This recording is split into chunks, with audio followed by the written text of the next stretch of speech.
अस्सलाम वालेकुम वरहमतुल्लाहि वबरकातुहू। जमात 11वीं के अज़ीज़ तलबा और तालिबात, उर्दू निसाब से इंशाल्लाह आज हम हिस्सा नज़म की तरफ बढ़ेंगे। पिछले लेक्चर में भी हम हिस्सा नज़म के गज़लियात में से दूसरी गज़ल जो कि इमाम बख्श नासिख की है, इनसे जान पहचान करते हुए एक मरतबा हमने गज़ल को देखा है। इंशाल्लाह आज हम गज़ल की तशरीह और वजाहत करते हुए समझने की कोशिश करेंगे। तो आपकी निसाबी किताब के सफ़ा नंबर 110 पर यह गज़ल मौजूद है। आप लोग किताबों में देखिएगा, अगर नहीं है तो PDF फाइल की मदद लीजिएगा। चलिए, इमाम बख्श नासिख। आइए हम गज़ल को एक एक शेर के ज़रिए समझने की कोशिश करते हैं। वैसे तो आपको पता है कि गज़ल का हर शेर मानवीय एतबार से मुनफरिद होता है, अपना मकाम आप रखता है, अपना मफ़हूम आप रखता है। अब इसके अलावा मैं आपको एक बात और समझाती चलूँ कि इमाम बख्श नासिख साहब ज़ाहिरी हुस्न के दिलदादा थे। हमने इनकी जान पहचान से ये बात समझ चुके हैं। तो इस गज़ल में भी कई दफ़ा हुस्न परस्ती नज़र आती है। देखिएगा, मतलब वाला शेर है, नहीं इश्क से ज़र्द ज़रदार मैं हूँ, नहीं इश्क से ज़र्द ज़रदार मैं हूँ, अगर है वो यूसुफ़ ख़रीदार मैं हूँ। इसकी नसरी तरकीब कुछ यूँ बनेगी कि शायर कहता है मैं इश्क से ज़र्द नहीं हूँ, यानी कि डरा हुआ, ख़ाइफ, खौफज़दा नहीं हूँ, बल्कि मैं ज़रदार हूँ। ज़रदार दौलतमंद को कहते हैं, मालदार को कहते हैं। तो अब यहाँ पर दौलतमंदी या मालदारी ये है उसकी कि शायर आशिक मिजाज है, यानी शायर यहाँ अपने महबूब का, अपने माशूक़ का आशिक बन चुका है, यानी इश्क का उसे नशा चढ़ चुका है, इश्क की दौलत उसे हासिल हो चुकी है, इसलिए वो ख़ुद को ज़रदार कहता है। और आगे कहता है अगर है वो यूसुफ़ ख़रीदार मैं हूँ, अगर मेरा दोस्त, अगर मेरा महबूब यूसुफ़ है। यूसुफ़ यहाँ पर तलमी वाला शेर बनता है। ये यूसुफ़ इसलिए कहा गया कि वो बहुत ज़्यादा हसीन व जमील है। हज़रत यूसुफ़ का हुस्न अपनी मिसाल आप रखता है, लिहाजा यहाँ पर शायर अपने माशूक़ को हज़रत यूसुफ़ से तशबीह देता है। कहता है कि अगर वो यूसुफ़ है, यानी कि वो यूसुफ़ की तरह हसीन व जमील है, तो मैं उसका ख़रीदार हूँ। ख़रीदार होने से मुराद यहाँ उसके हुस्न को ख़रीदना नहीं है, बल्कि हुस्न परस्ती है, यानी उसके हुस्न को सराहने वाला मैं ही हूँ। ये इसकी नसरी तरकीब हो चुकी है। आइए अब हम यहाँ पर इस शेर की वजाहत करते हैं, हम तशरीह देखते हैं। यहाँ पर इस शेर के ज़रिए मालूम पड़ता है कि शायर एक सच्चा पक्का मजबूत इरादों वाला आशिक़ है और साथ ही वो हुस्न परस्त भी है। कहता है वो अपने दिल में मोहब्बत के सच्चे जज्बात रखता है, मामलात इश्क से वो ख़तई नहीं घबराता, क्योंकि उसको इस बात का पता है, ये बात से वो अच्छी तरह वाकिफ़ है। इश्क और आशिक़ी माशूक़ी वाला जो मामला है, इसमें बहुत सारे मसाइल आते हैं, इस जज्बे में बहुत सारे उतार चढ़ाव आते हैं, कई मुसीबतें झेलनी पड़ती है, क्योंकि इश्क की कई दास्तानें हैं तारीख़ में जिनके अंजाम काफ़ी दफ़ा दर्दनाक सामने आए हैं, बहुत ज़्यादा बुरे हालात सामने आए हैं आशिक़ों के। तो ऐसे ही हालात को वो मुकाबला करने के लिए तैयार है। उसका ये मानना है कि मैं किसी सूरत भी ऐसे हालात से घबराने वाला नहीं हूँ, क्योंकि मैं माशूक़ को किसी भी सूरत में हासिल करने का अहल हूँ। इससे ये साबित होता है कि शायर या यहाँ पर ये आशिक़ जो है मज़बूत इरादों का मालिक है, क्योंकि उसका ये कहना है कि अगर दोस्त हसीन व जमाल में मुनफरद मकाम रखता है, अपना मकाम आप रखता है, इम्तियाज़ रखता है, तो शायर का कहना है कि हम भी इश्क में किसी से कम नहीं हैं, हम भी हुस्न परस्त है, आशिक़ मिजाज हैं और हम जैसी आशिक़ी कोई कर नहीं सकता। लिहाजा दोस्त को चाहिए कि वो अपने हुस्न पर बहुत ना इतराए, क्योंकि उसको हम हासिल कर सकते हैं। यहाँ बहुत ज़्यादा हसीन माशूक़ यानी दोस्त है, उनके लिए यूसुफ़ का मैंने कहा था कि तशबीह, लेकिन यहाँ पर डायरेक्ट यहाँ यूसुफ़ कह दिया गया है, तो इसका मतलब ये इस्तियारा होता है। तो यूसुफ़ का इस्तियारा इस्तेमाल हुआ है। हज़रत यूसुफ़ अलैहिस्सलाम के बारे में मशहूर है, ये तारीख़ गवाह है कि उनके जैसे हुस्न को कहीं और नहीं तोला गया है, उनके जैसा हुस्न किसी और में नहीं देखा गया है।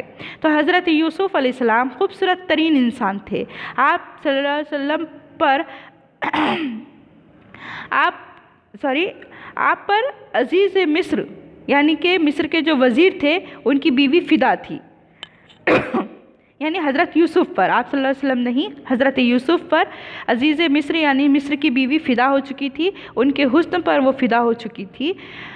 اور پھر یہاں پر بہت سارے ایسے خصائص ہیں، یعنی بہت سارے قصے بھی ہیں حضرت یوسف علیہ السلام کے لیے۔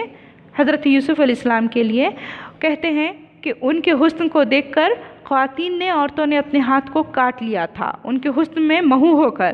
تو یہ بہت ساری باتیں ہیں ان کے لیے، تو اسی لیے شاعر کا کہنا ہے کہ ان کا معشوق بھی بہت زیادہ حسین و جمیل ہے، لیکن اس کو خریدنے کی حیثیت ہماری ہے یا ہم ہی اس کے خریدنے کے اوقات رکھتے ہیں۔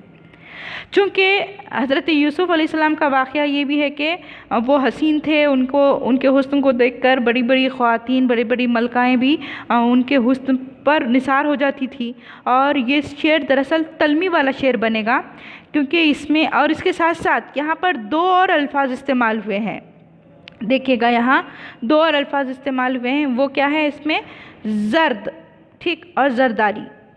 زرد اور زرداری، مطلب یہاں پر یہ تجنیس والا بھی شعر بنتا ہے، زرد اور زردار، زرد اور زردار میں ایک سے الف رے اگر ہٹا دیں تو معنی بدل جائیں گے، الف رے ملاتے ہیں تو یہ معنی پھر اور بدل جائیں گے۔ تو یہاں پر یہ تجنیس مذلیل ہے جس میں دو حرف کا اضافہ ہو رہا ہے اور معنی بدل رہے ہیں، لیکن بالکل قریب الفاظ کی حیثیت رکھتے ہیں۔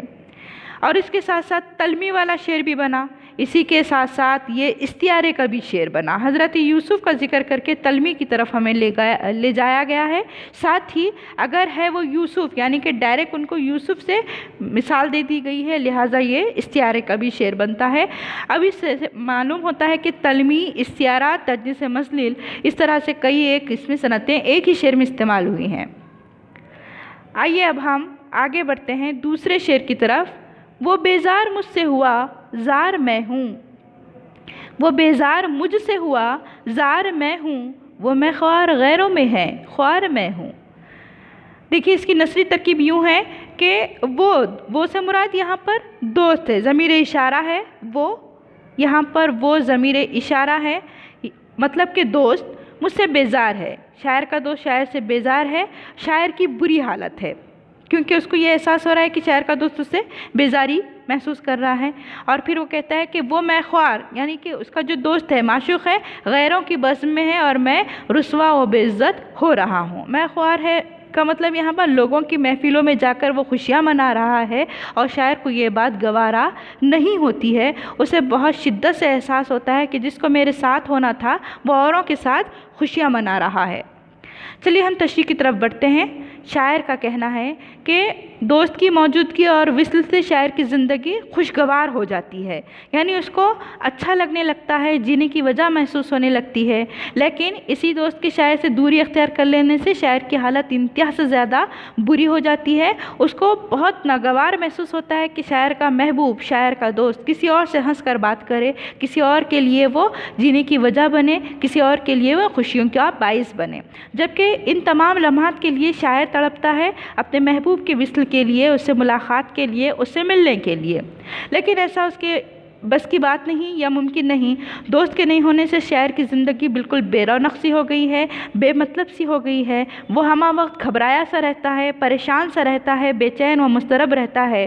حالانکہ بیزاری و عاجزی ہونے والے معاملات تو شاعر کے ساتھ ہونے چاہیے تھے، لیکن شاعر کے ساتھ نہیں ہو کر شاعر کے محبوب کے ساتھ نظر آتے ہیں، یعنی شاعر کا محبوب شاعر سے اکتایا ہوا محسوس ہوتا ہے، شاعر کا محبوب شاعر سے بیزار معلوم پڑتا ہے، جبکہ اس میں شاعر کا کوئی قصور بھی نہیں ہے، اسے قصوروار ٹھہرا کے رسوا کیا جائے، لیکن حسن یا دیگر حیثیتوں کے اظہام میں مبتلا دوست رقیبوں میں شاعر کو بدنام کرتا پھر رہا ہے، جس کی وجہ سے شاعر کی رسوائی ہو رہی ہے۔ دوسرے اور حسین لوگوں میں جا کر یا دوسرے اور اس کے دوستوں میں جا کر اس زعم میں کہ میں بہت زیادہ حسین ہوں، بہت زیادہ خوبصورت ہوں اور مجھے دیکھ کر میرا شاعر، میرا جو معشوق بنا پھر رہا ہے، میرا جو عاشق بنا پھر رہا ہے، وہ مجھے دیکھ کر کے جیتا ہے، لیکن وہ دراصل میرے حسن کو رسوا کر رہا ہے، ایسا اس کو یوں لگ رہا ہے، لیکن وہ اپنے حسن کی رسوائی نہیں بلکہ اپنے عاشق کی محبت کی رسوائی کر رہا ہے۔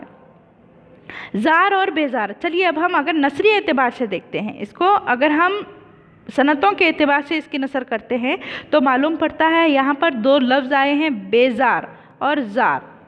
फिर से दो लफ्ज़ आए हैं, ज़ार और बेज़ार। ये दोनों हर्फ में सिर्फ बा का फ़र्क है, बे का फ़र्क है, ठीक है। तो इस तरह से हमने देखा था ये तजनीस है, तजनीस ज़ायद व नाक़िस, बे या बा, ये जो फ़र्क है तजनीस मज़लिल या तजनीस नाक़िस व ज़ायद से होता है। तो इसी के साथ साथ इस शेर में दोस्त को बरहाए रास्त मैं ख्वार भी कह दिया गया है, मैं ख्वार, ठीक है।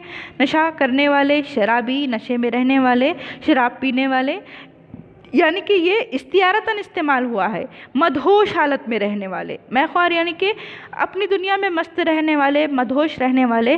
तो यहाँ पर मैं ख्वार डायरेक्ट कह दिया गया है, बराह रास्त कह दिया गया है, इसलिए ये इस्तियारा बनता है। तजनीस से मज़लिल भी बनी, तजनीस से इस्तियारा भी बना। और इसी के साथ साथ यहाँ पर ख्वार और मैं ख्वार ये दो फिर से आए हैं, इसलिए दोबारा ये मैं ख्वार और फिर यहाँ ख्वार भी है, देखिएगा। तो ये तजनीस नाक़िस व ज़ायद या तजनीस मज़लिल भी है, दो हुर्फ़ है इसलिए मज़लिल है, और इस्तियारा दो फिर इसके अंदर इस्तेमाल हुए, याद रखना है। आइए अब हम अगले शेर की तरफ बढ़ते हैं।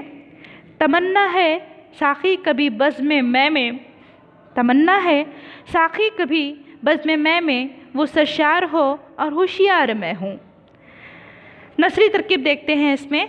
ऐ साक़ी मेरी ये तमन्ना है कि बज़्म मैं में दोस्त नशे में चूर हो और मैं होशियार व बेदार रहूं। मतलब शायर यहाँ पर दूर की कौड़ी लाता है। शायर का ये इरादा है, शायर का ये मानना है कि उसका दोस्त अगर मैख्वारी किए होगा या नशे में होगा, बदमस्त होगा, तो उस वक्त वो अपने मतलब की बात उससे उगलवा लेगा।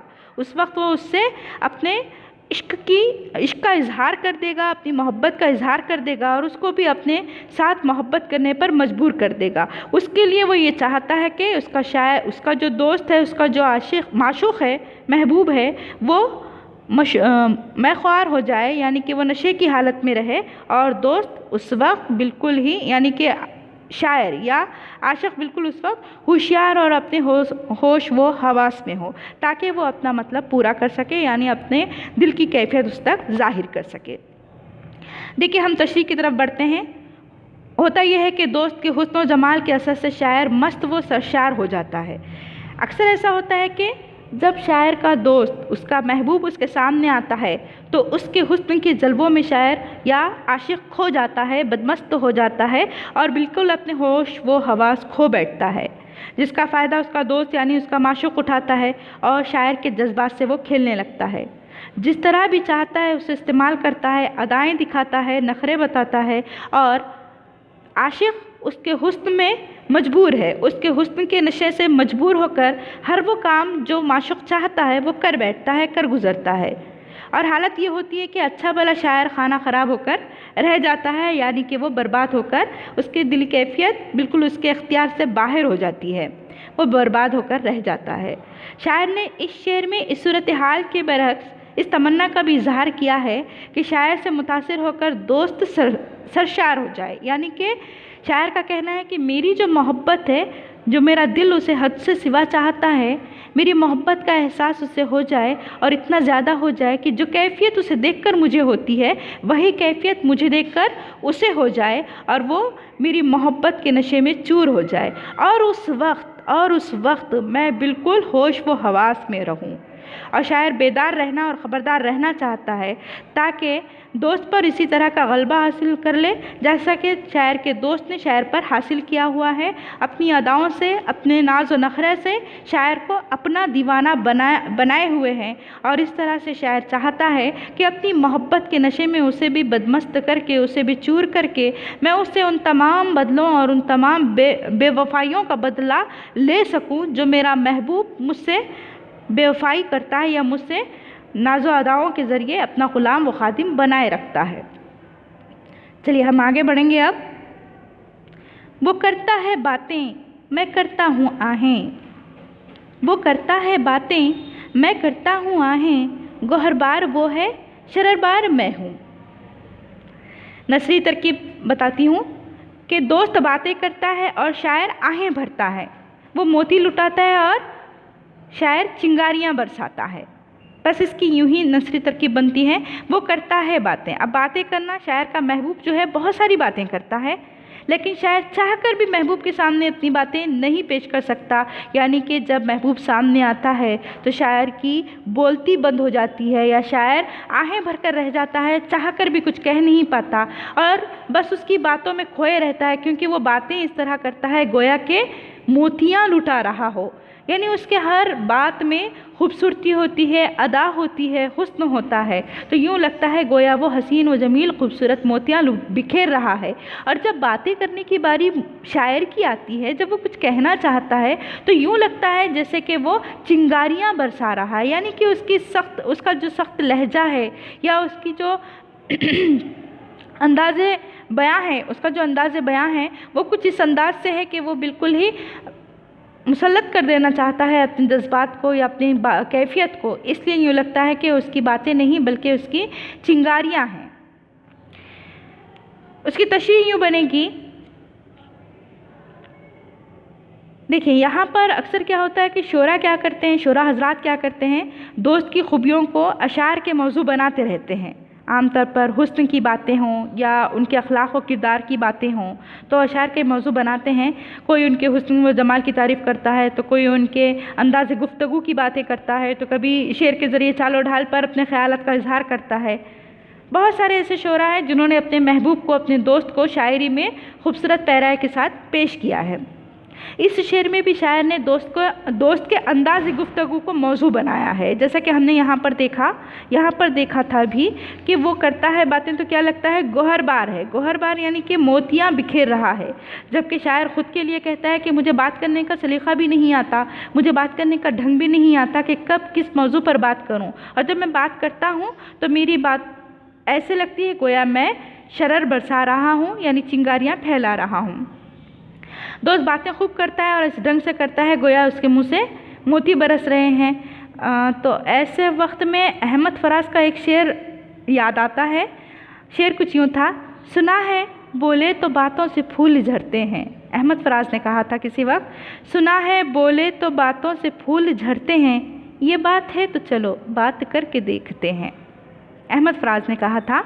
तो ठीक उसी तरह से ये शेर यहाँ पर इस शेर पर सादिक आता है। वो करता है बातें, मैं करता हूँ आहें, वो गहर बार है, शरर बार मैं हूँ। यहाँ पर अहमद फराज का ये शेर सादिक आता है। तो देखिए यहाँ पर दरअसल शायर ने अपने महबूब के अंदाज़ गुफ्तगू की तारीफ़ की है और उसकी खूबियों को गिनाया है, बताया कि वो बातें ऐसे करता है कि उसकी बातों में बहुत ज़्यादा शीरीनी होती है, मिठास होती है और उसकी बातें, उसका हर लहजा, हर जुमला, हर लफ्ज़ मोतियों की तरह बिखेर रहा होता है और लोग उससे मुतासिर होते हैं।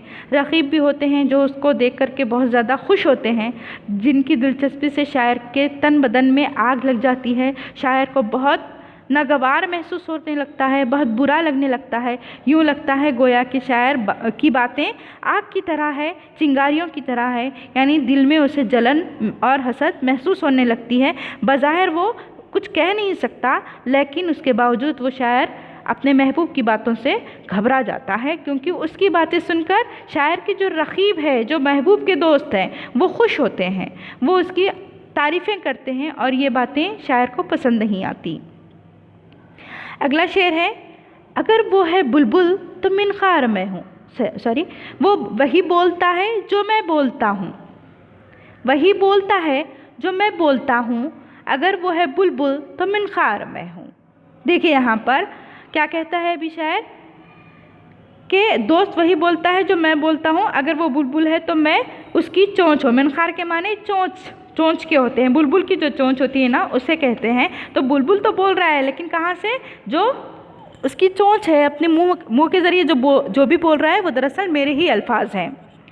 तो देखिए यहाँ पर शायर का क्या कहना है कि इश्क और मोहब्बत में एक ऐसा मौका आता है कि हुस्न और इश्क यानी कि शायर और माशूक़ के ख़यालात बिल्कुल एक जैसे हो जाते हैं। कभी कभी दोनों के जज्बात, दोनों के ख़यालात, दोनों के एहसासात एक जैसे हो जाते हैं, दोनों की बातें एक दूसरे को ख़ुद का ख्याल मालूम होती है। ऐसा लगता है कि वो तो वही बोल रहा है जो मैं बोलने वाला था, या मैं वही बोल रहा हूँ जो वो चाहता है, मेरा महबूब जो चाहता है वही तो बातें मैं कर रहा हूँ। इस शेर में भी शायर और दोस्त का मामला कुछ इसी तरह से हमें नज़र आता है। बात तो दोस्त कर रहा है, लेकिन शायर को यूँ महसूस होता है गोया कि शायर का दोस्त خود کی باتیں نہیں کر رہا ہے بلکہ شاعر کے جذبات و خیالات کی ترجمانی کر رہا ہے۔ شاعر کے دوست نے جب بھی باتیں کی ہے تو شاعر کی ہی باتیں لوگوں تک کی ہے، لوگوں تک پہنچائی ہے، اس کی کیفیات کو، اس کے جذبات کو، اس کے ہی خیالات کی ترجمانی کرتے ہوئے باتیں کی ہیں۔ دوست کے منہ سے شاعر کے دل کی بات بیان ہو رہی ہے، گویا اس کے منہ میں شاعر کی زبان آ گئی ہے۔ جیسا کہ غالب نے کسی وقت کہا تھا کہ دیکھنا تقریر کی لذت کو جو اس نے کہا، دیکھنا تقریر کی لذت کو جو اس نے کہا، میں نے یہ جانا کہ گویا یہ بھی میرے دل میں ہے۔ یہ غالب نے کبھی کہا تھا کہ وہ جو کچھ بھی کہہ رہا ہے تقریر کے ذریعے مجھ کو یوں محسوس ہو رہا ہے کہ یہ تو باتیں میرے دل کی ہیں۔ تو ٹھیک اسی طرح سے شاعر کا دوست، شاعر کا محبوب جو ہے، اس کا جو معشوق ہے، بھلے وہ بلبل بنا ہوا ہے، بلبل کی آواز، بلبل کی باتیں، بلبل کا کہنا بہت پیارا معلوم ہوتا ہے، بھلا معلوم ہوتا ہے، اس کا چہچہانا لوگوں کے دلوں کو متاثر کرتا ہے، مگر شاعر کہتا ہے کہ اس کی زبان تو میری ہی باتیں کرتی ہے۔ اس کی جو چونچ ہے، اب چونچ سے مراد یہاں پر محبوب کی زبان کو لیں گے ہم، تو وہ میری ہی باتیں کرتی ہے۔ چلیے اب اگلا شعر ہے ہمارا، دگرگوں ہے ہر آن وضائے محبت، دگرگوں ہے ہر آن وضائے محبت، کبھی غیر میں ہوں کبھی یار میں ہوں۔ دیکھیے یہاں پر جو کہا گیا، شاعر کہتا ہے کہ دوست محبت کرنے کا انداز ہر وقت بدلتا رہتا ہے، کہ میں ایک ہی فرد ہوں، کبھی غیر ہو جاتا ہوں تو کبھی یار بن جاتا ہوں۔ یار کے معنی محبوب کے ہیں، دوست کے ہیں۔ یہاں پر شاعر الگ الگ طریقے سے اپنے محبوب کے ساتھ، اپنے دوست کے ساتھ، اپنے معشوق کے ساتھ محبت نبھاتا ہے۔ اس کے محبت کرنے کے انداز کچھ الگ الگ ہیں، تو اسی لیے وہ اس کا کہنا ہے کہ کبھی غیر میں ہوں اور کبھی یار میں ہوں، کبھی میں غیر بن جاتا ہوں اور کبھی میں بالکل اس کا یار دوست بن جاتا ہوں، کیونکہ یہ اس کا انداز ہی ایسا ہے۔ کس کا؟ اس کے دوست کا، محبوب کا انداز ہے یہ۔ شاعر کے محبوب کا انداز کچھ یوں ہے کہ شاعر کو وہ کبھی اپنا محبوب سمجھ کر محبت سے پیش آتا ہے تو کبھی غیر سمجھ کر اجنبی بن جاتا ہے۔ تو دیکھیے گا تشریح کچھ یوں بنے گی، شاعر کا جو دوست ہے وہ بالکل بھی مستقل مزاج نہیں ہے، اس کے مزاج میں تضاد پایا جاتا ہے۔ کبھی وہ محبت کے معاملات بڑے ہی نازک اور حساس انداز میں محسوس کرتے ہوئے محبت کا اظہار کرتا ہے، تو کبھی وہ اس سے بہت زیادہ ہی بے پرواہی برتنے لگتا ہے اور یوں لگنے لگتا ہے کہ اس سے بڑا ظالم، اس سے بڑا بے وفا کوئی ہو ہی نہیں سکتا۔ اس کے لیے یہ سب ایک کھیل کے سوا کچھ بھی نہیں ہے۔ وہ حساس ہوتے ہوئے بھی لیکن اس کی کوئی پرواہ نہیں کرتا، اس لیے یوں لگتا ہے شاعر کو کہ میرے محبوب سے بڑا کوئی دھوکے باز نہیں ہے، کوئی بے وفا نہیں ہے، وہ میری محبت کو بس ایک کھیل سمجھتا ہے۔ شاعر کے ساتھ بھی وہ اس طور سے ہی پیش آتا ہے، گھڑی میں کبھی تولا بن جاتا ہے، گھڑی میں ہی کبھی وہ ماشا بن جاتا ہے۔ اسی طرح سے شاعر کے دل کے ساتھ وہ کھیلنے لگتا ہے، کبھی شاعر کو اپنا بنا لیتا ہے تو کبھی شاعر کے ساتھ اجنبیوں والا سلوک کرنے لگتا ہے۔ یہ شاعر کے محبوب کی فطرت کو شاعر نے یہاں اجاگر کیا ہے۔ آگے ہم چلتے ہیں اس غزل کے آخری شعر کی طرف۔ آخری شعر ہے جو مقطع کہلاتا ہے، اور مقطع کے حوالے سے جان پہچان میں ہم نے کچھ باتیں بھی کی تھی۔ اس وقت ہم نے کہا تھا جب ایک شاعر کسی دوسرے شاعر کے شعر کے کسی مصرعے کے حوالے سے یا تو مخالفت ظاہر کرے یا حمایت بتائے تو ایسے شعر کو ہم تضمین کا شعر کہیں گے۔ تو یہاں پر بھی ہم تضمین کا شعر مقطع کے ساتھ دیکھنے والے ہیں، سنیے گا۔ کہا حضرت درد نے خوب ناسخ، کہا حضرت درد نے خوب ناسخ، یہ زلف بتاں کا گرفتار میں ہوں۔ دیکھیں یہاں پر ناسخ خود سے مخاطب ہے، کہتے ہیں کہ اے ناسخ حضرت درد نے، یہاں درد کون ہے؟ شاعر ہے، کوئی یہاں درد تکلیف کے معنوں میں نہیں ہے، میر درد کا نام تخلص ہے یہ۔ حضرت درد نے کیا خوب کہا ہے کہ زلف بتاں کا گرفتار میں ہوں۔ زلف بتاں، یہاں پر زلف بتاں دراصل محبوب کے زلف کے لیے اشارہ ہے۔ بتاں بت کی جمع ہے، بت صنم کو کہیں گے جس کی پرستش کی جاتی ہے، جس سے حد سے سوا محبت کی جاتی ہے، تو اس کے لیے میں اس کی زلف کا اسیر ہو چکا ہوں، اس کی زلف کا میں گرفتار ہو چکا ہوں۔ تشریح دیکھتے ہیں ہم۔ زلفیں اپنے پیچ و خم کے لیے بھی جانی جاتی ہیں۔ زلفیں جو زلف ہوتے ہیں، بال ہوتے ہیں، تو وہ اپنے پیچ و خم کے لیے پہچانے جاتے ہیں۔ جو بھی اس کے قریب گیا الجھ کر رہ گیا، कभी कभी आपने देखा होगा, कभी कभी बालों में कोई चीज़ अगर अटक जाती है, फंस जाती है, तो बहुत ज़्यादा पेचीदा बन जाती है, बहुत ज़्यादा उलझ जाती है। तो इश्क का जज्बा रखने वाले माशूक़ों की जुल्फ़ों के पेचो गम से घबराते नहीं हैं। जो इश्क का जज्बा रखते हैं, ऐसे माशूक़ जुल्फ़ों के पेचो गम से नहीं घबराते, क्योंकि उनको इस बात का एहसास रहता है कि ऐसे हालात हमारी दास्तान मोहब्बत में आने वाले हैं। बहरहाल जो भी है, जुल्फ़े बुता के करीब जो भी जाता है वो भूल भुलैयों में फंसकर रह जाता है। जिस तरह से जब कोई जुल्फ़ उलझ जाती है तो सुलझने में काफ़ी वक्त लगता है, तो ठीक उसी तरह से जो आशिक होते हैं अपने माशूक़ की गलियों में जाकर बिल्कुल भूल भुलैयों जैसा मामला होता है। उसके जुल्फ़ में जब अगर वो फंस जाए, उसकी जाल में अगर फंस जाए तो भूल भुलैयाँ हो जाने लगती है।